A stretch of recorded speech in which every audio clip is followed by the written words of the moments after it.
Little Singham और बाहुबली मित्र बनाम महाविलेन महासंग्राम। शेरदिल नगर में शांति थी, लेकिन अंधकार के बादल फिर से मंडराने लगे थे। लिटिल सिंघम और उसके बाहुबली मित्रों को एक नए खतरे का सामना करना था। एक नहीं बल्कि 4 महाशक्तिशाली विलेन। ये कोई साधारण शत्रु नहीं थे, बल्कि महाबली कंस, महिषासुर, अपार शत्रु और लिटिल सिंघम का सबसे बड़ा दुश्मन काल राक्षस। कहानी की शुरुआत। एक रात शेरदिल नगर में एक अजीब सी ऊर्जा फैलने लगी। आसमान काला पड़ गया, बिजली कड़कने लगी और हवा में एक खतरनाक गूंज सुनाई दी। यह महाबली कंस की दहाड़ थी, जो पाताल लोक से वापस लौटा था। उसके साथ थे महिषासुर, अपार शत्रु और काल राक्षस। उनका मकसद था शेरदिल नगर को बर्बाद करना और दुनिया पर राज करना। बाहुबली मित्रों का आह्वान। लिटिल सिंघम को एहसास हो गया कि इस बार उसे अपने सबसे शक्तिशाली मित्रों की जरूरत पड़ेगी। उसने अपने बाहुबली दोस्तों को बुलाया।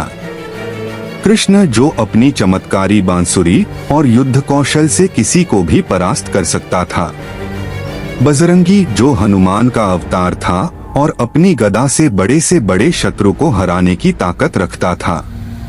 विघ्नहर्ता गणेश, जिसकी सूझबूझ और शक्ति अपार थी। शक्ति, माँ दुर्गा का स्वरूप, जो अपने त्रिशूल और दिव्य शक्ति से अजेय थी। अब चारों बाहुबली मित्र और लिटिल सिंघम एक साथ आ चुके थे। महासंग्राम की तैयारी।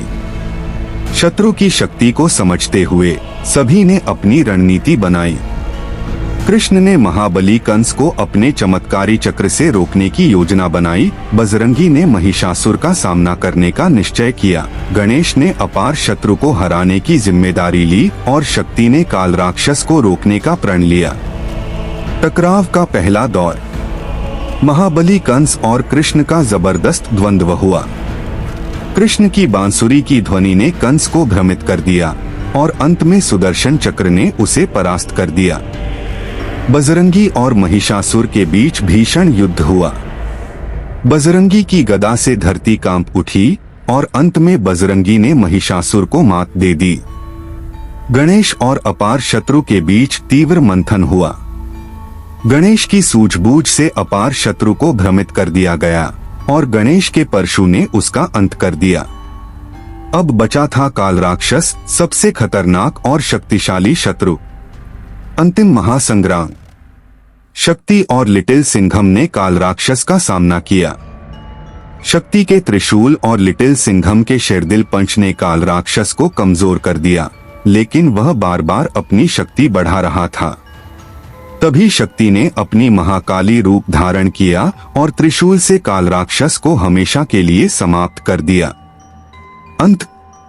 शेरदिल नगर एक बार फिर सुरक्षित था। चारों बाहुबली मित्रों ने लिटिल सिंघम के साथ मिलकर बुराई पर जीत हासिल कर ली थी। नगरवासियों ने उनका भव्य स्वागत किया और फिर से शांति स्थापित हो गई। लेकिन क्या सच में बुराई खत्म हो गई या कोई और महाशक्ति अंधकार में छिपी हुई थी? अगली कहानी जल्द ही।